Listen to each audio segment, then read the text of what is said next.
तो हमने पिछले एपिसोड में देखा कैसे माँ आदि शक्ति की उत्पत्ति होती है। जब मधु कैटव का वध हो गया तब ब्रह्मदेव अयोनिजा सृष्टि का निर्माण तो हो गया, योनिजा सृष्टि के निर्माण में जिस कारण ब्रह्मदेव ने पुनः तपस्या भगवान शिव शंकर प्रकट होकर बोले कि हे ब्रह्मदेव मांगो, क्या आपको वर चाहिए। तो बोले कि आप हमारे पुत्र रूप में प्रकट हुए।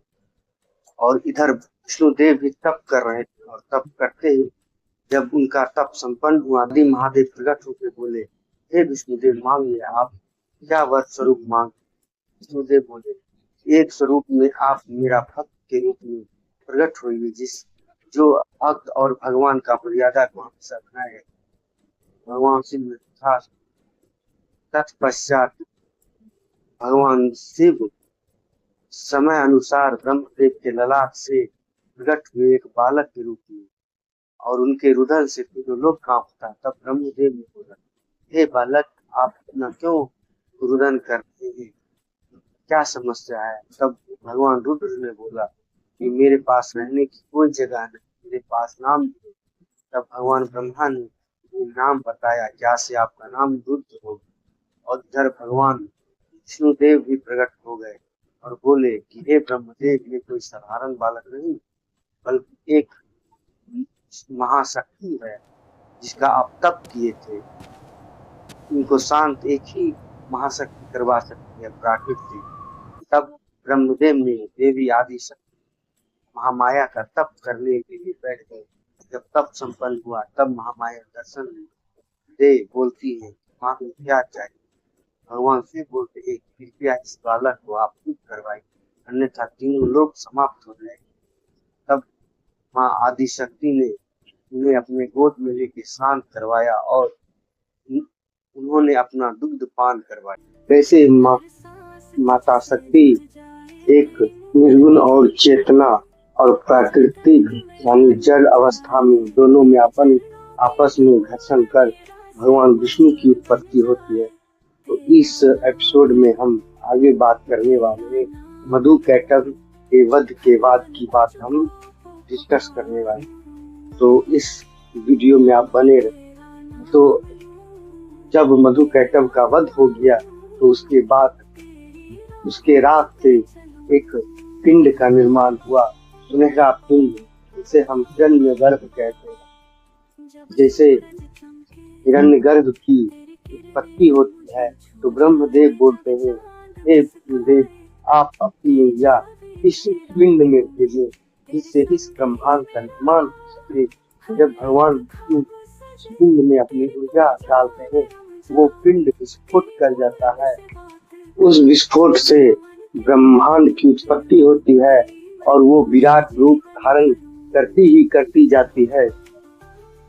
तब ब्रह्मदेव के मुख से चार वेद और अन्य प्रकार के मानस रूप की उत्पत्ति होती है और एक समय बाद इनके मुख से ही एक देव का उत्पत्ति होता है जो अत्यंत सुंदर था।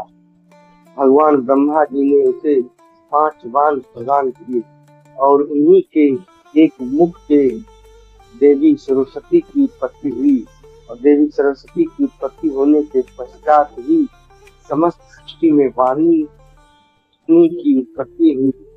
हर कामदेव ब्रह्मदेव के दिए हुई बात से असंतुष्ट था। उन्हें लग रहा था कि ब्रह्मदेव मिथ्या ही उन्हें कुछ बोला है, तो वो बाण, एक बाण देवी सरस्वती पे और दूसरा बाण देव ब्रह्मा पे चला देता। तब सभी उनके पुत्र जो है विष्णु देव का आवाहन करते हैं। जब विष्णु भगवान आते हैं ब्रह्मदेव को बोलते हैं, हे पितामह, यह आप क्या कर रहे हैं, आप देव हैं, समस्त ब्रह्मांड की रचयिता ही ये कुकर्म करेगा तो ब्रह्मांड में रहने वाले जी क्या सीखेंगे इससे, होश में आइए। तब समस्त देवतागण भी स्तुति ब्रह्मदेव की स्तुति करते हैं, भी इससे कुछ ना होता है। तब सभी देवतागण भगवान शिव के शरण में जाते हैं। तब भगवान शिव आके उस मुंह से बाहर निकालते हैं। तब भगवान ब्रह्मा जी अत्यंत कुपित हो कामदेव को ये श्राप देते हैं।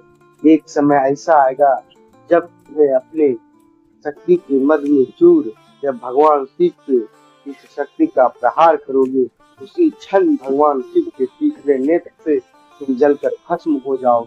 और तुमने असुर कृत किया है, इसीलिए तुम्हारे रास्ते तुम असुर बन की उत्पत्ति लोगे। इसके बाद जब श्राप मिल जाता है तब भगवान ब्रह्मा जी और विष्णु जी बोलते हैं अब इनकी मैथिली सृष्टि के लिए इनकी शक्ति बढ़ाया जाए। इसीलिए भगवान विष्णु देव के नेत्र से एक स्त्री की उत्पत्ति होती है, इसे हम रति भी कहते हैं। जब देवी रति की उत्पत्ति होती है उसके पश्चात ब्रह्मदेव और विष्णुदेव मिलकर कामदेव से विवाह करवा देते हैं। विवाह होने के पश्चात जब त्रिदेव थे अब अधूरे थे और त्रिदेव ने एक देव ब्रह्मदेव का विवाह भगवान शिव ने अपनी बहन सरस्वती से करवा दिया। अब बचे दो थे, दोनों ही एक तरह से कुमारे थे। तब भगवान विष्णु के दाहिने भाग से देवी उमा और ब्रह्मदेव के दाहिने भाग से लक्ष्मी का आविर्भाव हुआ और उन सभी ने ब्रह्मा जी विष्णुदेव अपनी बहन लक्ष्मी का विवाह करवा दिए और विष्णुदेव ने अपनी बहन उमा का विवाह भगवान शिव से करवा दिए। जब सृष्टि विस्तार रूप धारण कर रहा था, दूसरे जगह पे एक राक्षस कालकूट भगवान ब्रह्मा के तप में लीन था। तप करते करते कई युगांतर बीत गए। तब ब्रह्मदेव वहां प्रकट होकर बोले, हे असुरराज, मांगो वर, क्या चाहिए। तब उस असुर ने वरदान स्वरूप भगवान ब्रह्मा से बोलता है, मेरी मृत्यु उसी से हो जब आप तीनों एक साथ ही आएंगे, उसी क्षण मेरी मृत्यु हो। यदि आप एक साथ ना आ पाए तब मेरी मृत्यु संभव ना हो। के पश्चात जब वर प्राप्त हो गया तब वो स्वयं को अमर समझ था और तीनों लोग पे हाहाकार मचाने लगा। तब भगवान ब्रह्मा और भगवान विष्णु और महेश्वर ने स्वयं तीनों मिलकर एक साथ आके उस असुर कालकूट के आक्रमण कर दिया, जिस कारण से उनका युद्ध कई वर्षों तक चला। हर अस्त्र शस्त्र चला, फिर भी ना कुछ हुआ। तब अंत में भगवान शिव और विष्णु ने भगवान शिव अपने भाला और भगवान विष्णु अपने गदा के प्रहार से उसका वध कर दिया। दूसरी तरफ एक और अद्भुत शंखासुर तप कर रहा था। तो इस हफ्ते आपसे एक क्वेश्चन, ये शंखासुर का वध किसने किया था? और अगर अच्छा लगे मेरा कंटेंट तो लाइक, कमेंट, शेयर और सब्सक्राइब दोनों करें। मिलते हैं अगली वीडियो में।